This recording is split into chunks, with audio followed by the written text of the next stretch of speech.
Welcome viewers to the second lecture of the course CS 504 software engineering 1। तो इस presentation में हम लोग ये पूरा लेक्चर जो है वो कवर करेंगे। तो स्टार्ट करते हैं। तो इधर ये जो पैराग्राफ है इसमें क्या लिखा हुआ है कि जो सॉफ्टवेयर डेवलपमेंट एक्टिविटीज़ हैं उनको हम लोग दो कैटेगरीज में डिवाइड कर सकते हैं। तो जो पहली है which is construction and the second one is management. Again MCQs आ सकता है कि कितनी कैटेगरीज हैं सॉफ्टवेयर डेवलपमेंट प्रोसेस की एक्टिविटीज़ की। तो जो पहली है विच इज़ कंस्ट्रक्शन, तो ये ऐसी एक्टिविटीज़ हैं which are directly related to the development of a software. यानी कि कंस्ट्रक्शन का मतलब यही होता है ना कि किसी चीज़ को बनाना, डेवलप करना या कंस्ट्रक्ट करना। तो यानी ऐसी एक्टिविटीज़ है जिनका डायरेक्टली ताल्लुक डेवलपमेंट से हो। ठीक है, इसमें जो एक्टिविटीज़ हैं रिक्वायरमेंट गैदरिंग। अब ऑब्वियस सी बात है, कोई चीज़ अगर बनानी है तो पहले ये तो पता होना कि बनाना क्या है, उसमें क्या क्या रिक्वायरमेंट्स हैं।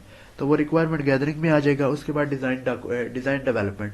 डिजाइनिंग में उसके यानी कोई बिल्डिंग हो तो उसका तो ब्लूप्रिंट यानी मैप बनता है। इस तरह सॉफ्टवेयर हो तो उसकी वो डायग्राम्स बनती हैं। उसके बाद कोडिंग होती है, उसके बाद टेस्टिंग होती है।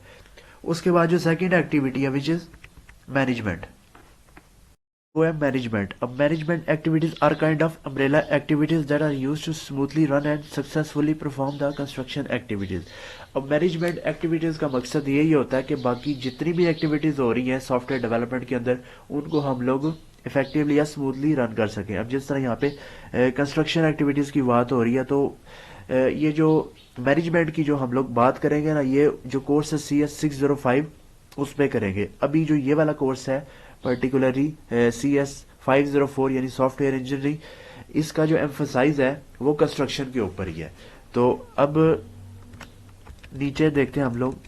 अब ये जो फिगर है, अब फिगर ये बता रही है कि ये जो कंस्ट्रक्शन की एक्टिविटीज हैं ये मैनेजमेंट के अंडर आ रही हैं। तो अगेन यहाँ पे एक MCQs बन सकता है कि कौन सी एक्टिविटी है जो अम्ब्रेला एक्टिविटी की तरह एक्ट करती है। ठीक है, तो आगे हम लोग जो है सॉफ्टवेयर इंजीनियरिंग फ्रेमवर्क की बात करते हैं। तो इसमें जो सबसे पहली एक्टिविटी है वो है क्वालिटी फोकस। अब सॉफ्टवेयर की किसी भी ऑर्गेनाइजेशन के लिए सॉफ्टवेयर की डेवलपमेंट के लिए जो है ना क्वालिटी फोकस वो ना बहुत ज़रूरी है। इसका मतलब क्या है? इसका मतलब ये है कि अब जितनी भी एक्टिविटीज़ हो रही हैं सॉफ्टवेयर डेवलपमेंट के अंदर, यानी उनकी जो क्वालिटी है वो अच्छी होनी चाहिए। अगर उन सारी एक्टिविटीज़ की क्वालिटी अच्छी होगी तो ओवरऑल जो सॉफ्टवेयर है उसकी क्वालिटी अच्छी होगी। अब जो नेक्स्ट है विच इज़ प्रोसेसेस। अब जो क्वालिटी फोकस है वो इस बात की डिमांड करता है कि सॉफ्टवेयर एक मुकर्ररा तरीकाकार के मुताबिक डेवलप हो। अब इसका जो मकसद यही है कि जो एक सॉफ्टवेयर है, ठीक है, अब जितना उसको बजट अलॉट हुआ है यानी जिस बजट के अंदर उसने बनना है, ठीक है, और जितने टाइम के अंदर उसने डेवलप होना है वो उसी टाइम और उसी बजट के अंदर डेवलप और डिलीवर हो। अब इसको अगर हम लोग पढ़ना स्टार्ट करें तो ये लिखा हुआ है the process are the set of key process areas for effectively manage and deliver quality software in a cost effective manner. अब ये जो प्रोसेस है इसकी जो फर्दर डिटेल है वो जो इससे अगला कोर्स है CS 605 सॉफ्टवेयर इंजीनियर 2, उसका जो चैप्टर 2 है उसको आप लोग रेफर कर सकते हैं अगर आप क्यूरियस हैं इस टॉपिक के बारे में। तो आगे जो इसका जो नेक्स्ट लाइन है यानी सेकंड लाइन है जो the process define the task to be performed and the order in which they are to be performed. अब इसका मतलब ये है कि जो प्रोसेस है वो कुछ टास्क डिफाइन करते हैं, मतलब कि कौन कौन सी एक्टिविटीज किस किस टाइम पे और किस सीक्वेंस से डिलीवर होंगी। ठीक है, तो टास्क ये काम करते हैं। अब मेथड्स हैं। अब ऊपर हम लोगों ने टास्क की बात की, अब टास्क क्या करते हैं कि यानी कौन कौन सी एक्टिविटी किस टाइम पे और किस सीक्वेंस से डिलीवर होंगी। अब वो टास्क परफॉर्म कैसे करने हैं तो हम लोगों को मेथड्स बताते हैं। अब इसकी जो फर्स्ट लाइन है वो लिखा हुआ है ना, methods perform the technical how tools to carry out this task, यानी टास्क कैसे परफॉर्म करने हैं वो हमें मेथड्स बताते हैं। अब आगे टूल्स की बात आ जाती है। अब हम लोगों ने ऊपर 3 एक्टिविटीज देखी हैं। अब इन यानी जो क्वालिटी है उसको इंश्योर करने के लिए, प्रोसेस को डिफाइन करने के लिए और मेथड्स को इम्प्लीमेंट करने के लिए हमें कुछ सेट ऑफ टूल्स टेक्निक्स की जरूरत होती है जिनको हम टूल्स कहते हैं। ठीक है, ये डायग्राम भी है, जो फिगर है ये भी शो कर रही है। उसके बाद आ जाती है उसके बाद सॉफ्टवेयर डेवलपमेंट लूप। अब इसमें भी अगेन जो पहली एक्टिविटी है प्रॉब्लम डेफिनेशन। प्रॉब्लम डेफिनेशन ये कहती है कि वो कौन सी ऐसी प्रॉब्लम है जिसके अगेंस्ट जो है वो सॉफ्टवेयर डेवलपमेंट होगा। ٹھیک ہے، سافٹ ویئر ڈیولپ ہوگا. اس کے بعد آ جاتی ہے ٹیکنیکل ڈیفینیشن. ٹیکنیکل ڈیفینیشن میں یہی ہوتا ہے کہ جو پرابلم ہمیں پتہ چل گئی ہے تو اس کے بعد ہم لوگ یعنی اس پرابلم کی اگینسٹ جو ہے وہ سافٹ ویئر بنانا یا ڈیولپ کرنا سٹارٹ کرتے ہیں. اس کے بعد آ جاتا ہے سولوشن انٹیگریشن. اب انٹیگریٹ کہتے ہیں کسی چیز کو جوڑنا ملانا یا انگیج کرنا. اب ہو سکتا ہے کہ یعنی جس آرگنائزیشن کے لیے سافٹ ویئر بن رہا ہے یعنی ان کے پاس ایک آلریڈی جو ہے وہ سسٹم اویلیبل ہو، تو جو نیا ہوگا اس کو ہم آلریڈی ایگزسٹنگ سسٹم کے ساتھ انٹیگریٹ کریں گے.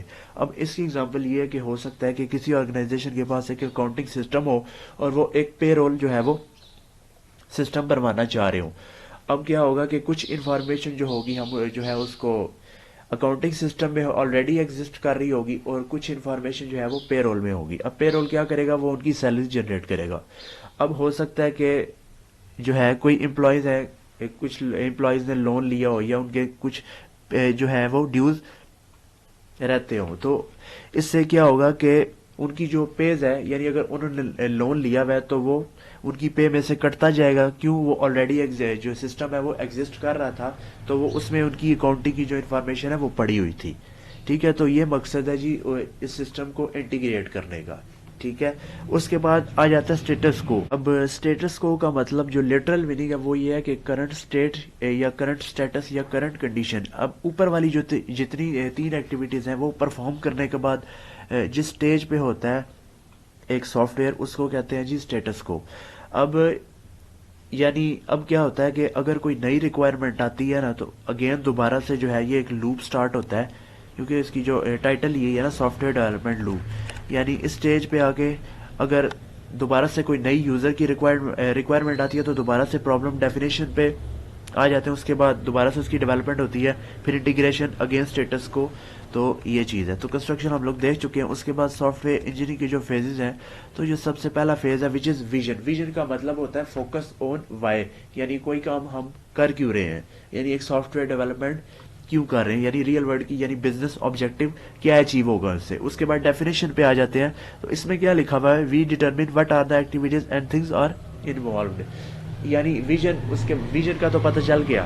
ٹھیک ہے، اس کے بعد یعنی اس ویژن کو اچیو کرنے کے لیے یا بزنس آبجیکٹو کو اچیو کرنے کے لیے کیا کیا چاہیے، تو وہ ہم لوگ ڈیفینیشن میں اس کی بات کرتے ہیں.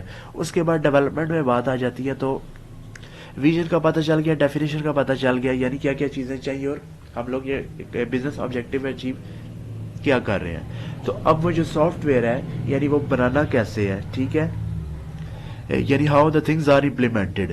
یہ جو لکھا ہوا ادھر کہ اب کوئی چیز بنانی کیسے، یعنی سافٹ ویئر اب بنانا کیسے ہے. اس کے بعد مینٹیننس کی بات آ جاتی ہے. مینٹیننس میں یہ ہوتا ہے کہ اگر یوزر جو ہے اس سافٹ ویئر میں یا ایگزسٹنگ سسٹم میں کوئی چینجز کرنا چاہ رہا ہے تو وہ مینٹیننس فیز میں آتی ہے. اب یہ جس طرح لکھا ہوا ہے، here we control the change in system whether the change is in the form of enhancement اور ڈیفیکٹ ریموول. یعنی 2 چیزیں آ گئی ہیں اس میں. یعنی اگر اس میں کوئی چیز انہینس کرنا چاہ رہے ہیں یا کوئی ایڈیشنل فیچر ڈالنا چاہ رہے یوزر، یا اس میں کوئی پرابلم یا ڈیفیکٹ آ گیا، اس کو ریموو کرنا بھی مینٹیننس کی فیز میں آتا ہے. اس میں 3 چیزیں اور لکھی ہوئی ہیں. کریکشن، یعنی اگر ڈیفیکٹ آ گیا اس کو کریکٹ کرنا. ایڈیپشن، ایڈیپشن مطلب کہ وہ جس انوائرمنٹ میں رن کر رہا ہے اب اسے کسی دوسرے انوائرمنٹ یا پلیٹ فارم پہ لے کے جانا اور اس کے اکارڈنگ اس کو اڈیپٹ کرنا. انہینسمنٹ کی بات ہم کر چکے ہیں.